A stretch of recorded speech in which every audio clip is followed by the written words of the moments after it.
Hello there and welcome back to another video where in this one I'm gonna show you how to use the Panorama Stitching extension for Luminar NEO. We're gonna start by talking about what is the Panorama Stitching extension. I'm gonna tell you how to get it, I will show you how to install it, and after that we will deep dive into all the controls, options, buttons and sliders this extension offers to make sure that you're using most of it and get the best possible result. Now we have a lot to do, so let's jump straight into it. So we are starting by talking about what is the Panorama Stitching extension. Well, it allows users to easily create breathtaking panoramic images without the need of additional software. This feature seamlessly stitches together multiple photos to produce expansive panoramas that captivate viewers with the stunning landscapes and cityscapes. Moreover, this extension allows you to convert videos into the panorama images. And on the top of it, you can also select a focal point in the video and achieve trendy result. If you like a sound of that, you may be wondering how you can get the Panorama Stitching extension. Well, the Panorama Stitching is a professional paid extension for Luminar NEO. And at the time of recording this video, there are 3 ways you can get it. You can purchase it as an individual extension, or you can purchase it as a part of the extension pack, or you can subscribe to Luminar NEO with their Pro or Ultimate subscription plan. So what it means is that if you already subscribe to this plan, you will get the extension as soon as it's going to be released. If you are planning to purchase the extension, you can use the link in the description of this video, and on the top of it, make sure that you use our discount code CPNEO10 and you will get an additional 10% discount on your purchase. Once you purchase or acquire the Panorama Stitching extension at Skylum website, you will have to install it into your application. Here is a quick reminder that to install the extension into your software, it is necessary to have an active internet connection. It is also essential to ensure that you are running the latest version of Luminar NEO before installing the extension into your application. To check the version of your Luminar NEO, you can go to the top left corner of your screen, click on the Luminar NEO logo, and select About Luminar NEO. This will open a new window, and under the Luminar NEO name, you will see your current version. The version you need, at least, is the version 1.12.0. At the time of recording this video, this update 1.12.0 is scheduled for 20th of July 2023. Once you update your software, you can navigate to the top right corner of your screen. Here, click on the button that says Extras. This will open a new window, and here you want to make sure that you are on the Extensions tab. Once you double check that, you can then scroll through the list of extensions until you see the Panorama Stitching. Here you're going to see Install button. For me, it already says installed because I installed it, but all you need to do is to click on the button, and once it's installed, you will get the same button as me. When you finish, you can close this window and then start using the extension. And after all this information, it's finally time to start using the extension. Now, before we're gonna do that, I have 2 reminders. First one, this tutorial is recorded in a beta version of the extension. So there is a possibility that some of the controls may look or work a little bit different. After that, if you wanna follow me along and do the edit on your own computer, you can jump into the description of the video and download the photos and videos we're gonna be using now. Now, once you have them downloaded, you can import them into the application and we can start. So starting from the beginning, the Panorama Stitching extension is located in the Catalog module. It's on the right control panel under the HDR merge, focus stacking, and upscale extensions. If you can't see it, it is possible that this panel is hidden.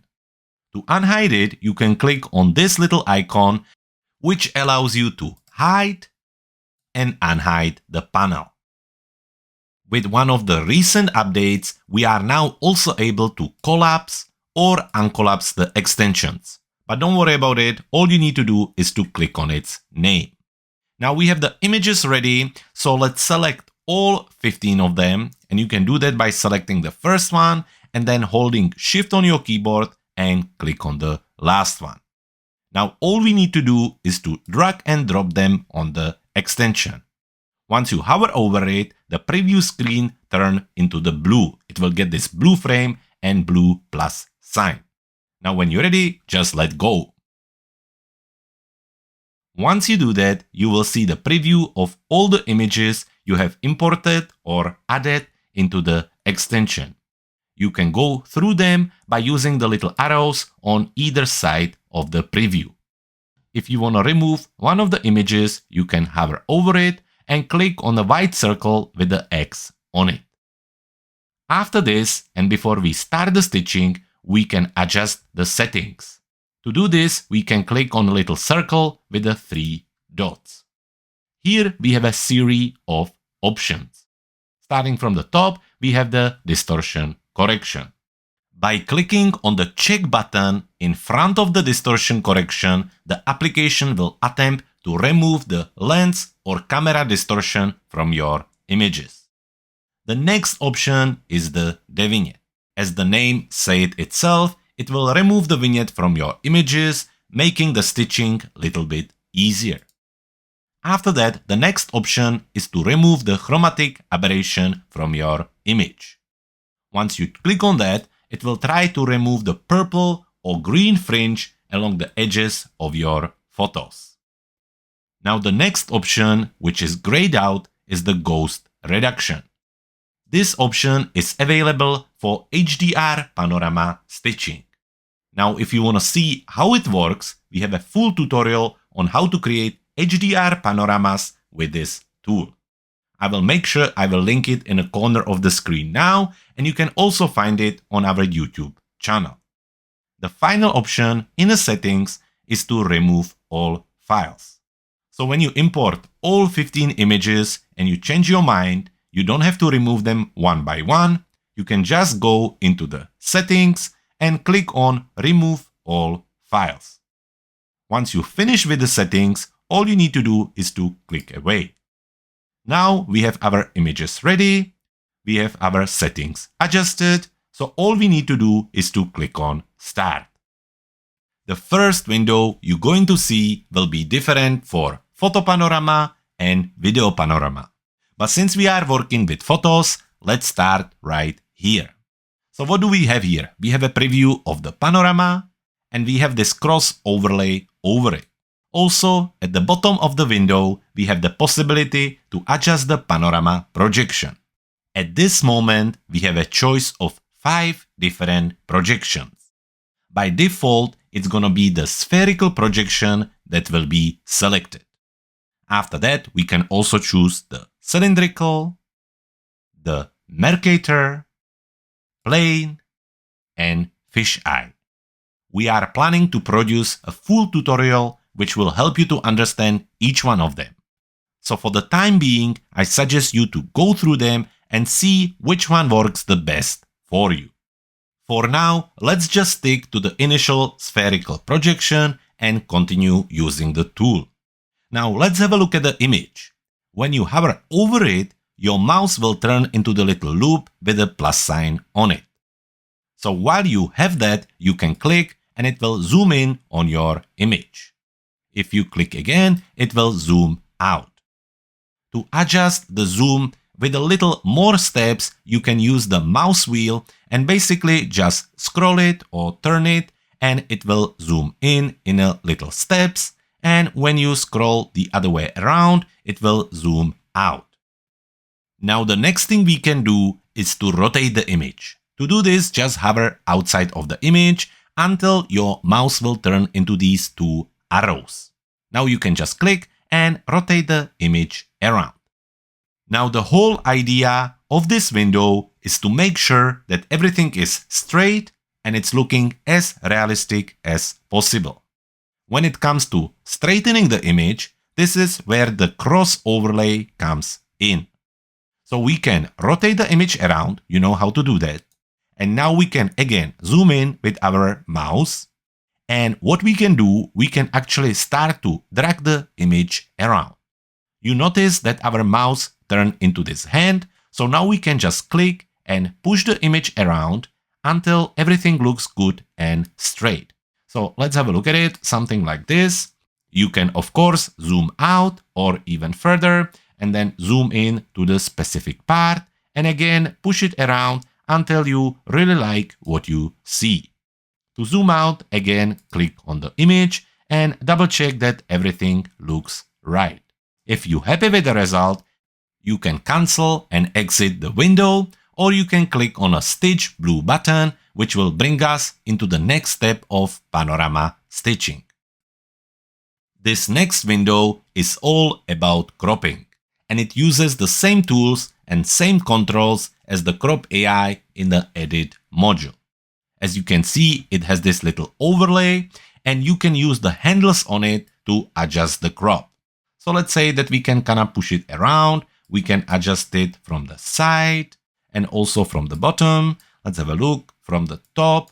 And when you hover over the preview area or the area you want to crop, you can also click on it and drag it around.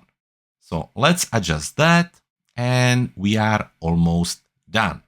Now there is one more thing I want to point to you, and that's the Maximize Crop Area button. When you click on that, basically the application will look at the image and it will try to stretch the crop area across as much of the image as possible without adding any of the empty spaces.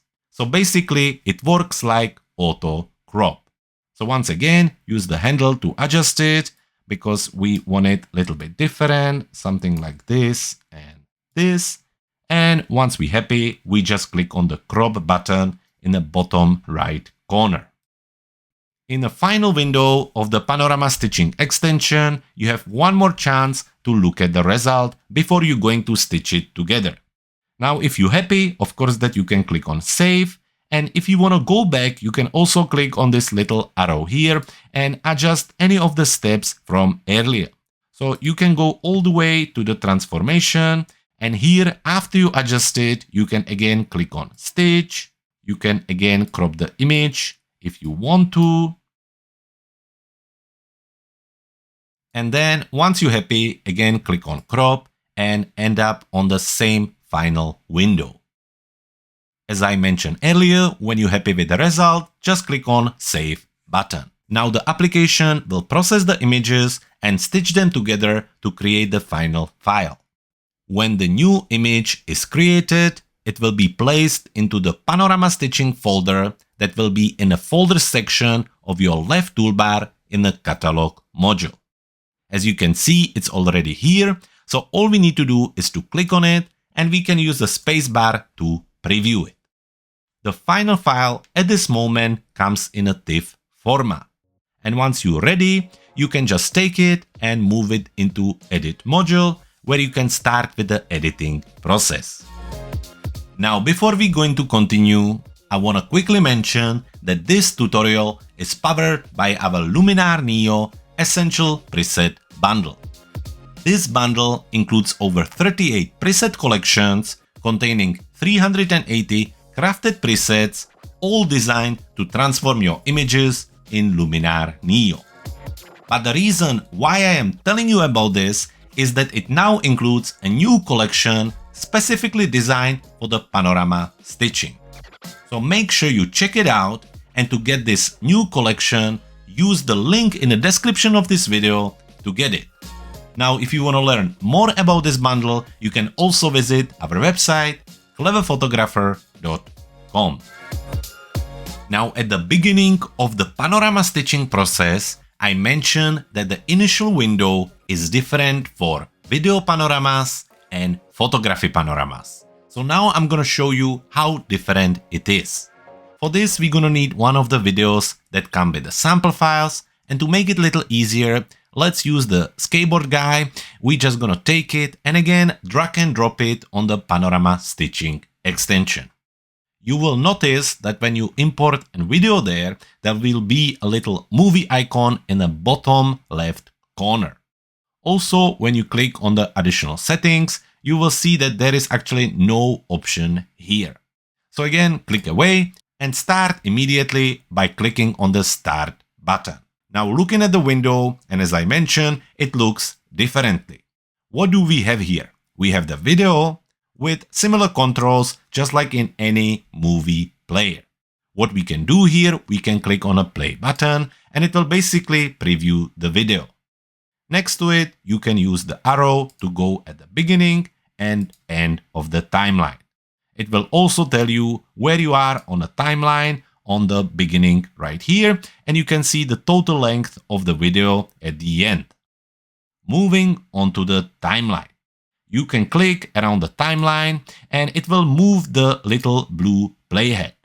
You can also drag it around, so you just click and drag it around to find the right frame. At the beginning and end of the timeline, there are little handles and you can use them to adjust the length of the video. When you drag them around, you will also notice a little preview of the length of the video in the little blue bubble above it. Now the additional option is the Custom Object Composition button. When you click on it, you can switch it off, and when you click on it again, you can switch it on. When it's on, it will give you another timeline under the full timeline. Now when you move your playhead to any location, it will appear with little blue frame with the plus sign on it. And this works for selecting the object in the composition and creating very interesting results. So for this example, we're gonna use it. Let's go at the beginning and position our playhead to the moment where we can see the guy. Once we're happy, let's just find a frame where he is a little bit sharp. All we need to do is to click on the plus sign. Once we do that, a little crop-like area will appear, and now similarly like to the cropping, we can move it around. And what we want to do, we want to make sure that we adjust it in a way where we can select the full body. So basically everything is selected. After this, we're gonna go back to our timeline and again move it a little bit forward. So let's say we're gonna go somewhere here and again select it here. So again, we click on a plus sign, another frame will appear, and we can very easily and quickly adjust it around the guy. Move our playhead even further, let's say somewhere around here, and you know the workflow, plus sign and dragging it around, making sure everything is selected, and let's go even further to finish it off somewhere here. Again, plus sign and adjust the area. So here everything looks good, and since we are finished, all we need to do is to click on continue. Now looking at this screen, you can see that we already seen it before. Yes, it's the transformation screen we have seen when we were editing the photography panorama. So you know what to do. We can zoom in with our wheel on the mouse, and once we're there, we can just drag the image around until we're happy with the result. Now looking at the image and looking at the different captures of the skateboarder, you can see exactly what we've done. So we have selected 4 different positions and they appear on the panorama. Now you would need to work with it a little bit further and maybe select the shadow as well and really play around with it to get the best possible result. However, it gives you the idea on what we're trying to create. Now maybe we rotate it a little bit around, just like with the photos, and once we're happy, we just click on Stitch. In the next window, you already know what to do. We're gonna be doing cropping. So we just move the frame around, adjust it from one side, make sure that we have the bottom, and then adjust it from the other side. Maybe a little bit more on the top, trying to avoid this space here. However, we can fix that. It's not a problem. So let's just make sure that we have everything. And once we're done, we click on crop. Here, the final preview. And when we're ready, again, nothing easier than just click on the save button.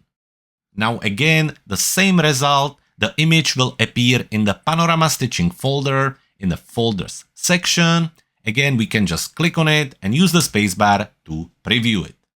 Similarly to the initial photography panorama, the result will be in a TIFF format.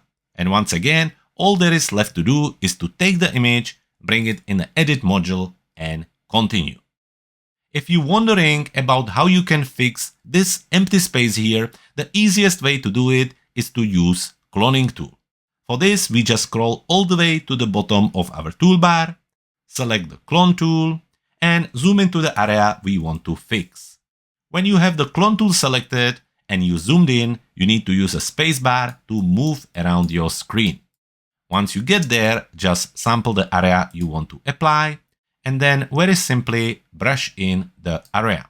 You can use Alt or Option on your keyboard to adjust the sampled area and just brushing. Again, adjust or use different part of the image and just brush the result. So there you have it. We have added the sky. Now when we zoom out, you can see the result. And when you finish, just click on the clone tool, apply to the image and really start with the editing. So there you have it. This is how you use the Panorama Stitching extension in Luminar NEO. Don't forget that it's located in a catalog module of the application, and although right now you can only use it with a standalone version of the software, I suspect that we will be able to use it as a part of the Lightroom Classic plugin soon. And there you have it. If you want a copy of our popular Luminar NEO shortcut cheat sheet, there is nothing easier than heading to our website cleverphotographer.com/luminargive. While you're there, you can also check out one of our popular Luminar NEO products, or you can stay here and watch more videos about Luminar NEO. For today, I hope you enjoyed this episode. If you did, please make sure that you like, comment and share on this video. And also don't forget to subscribe to our channel so we can keep creating content like this. For today, thank you very much for watching. My name was Jacob Bors, and I can't wait to see you in the next video.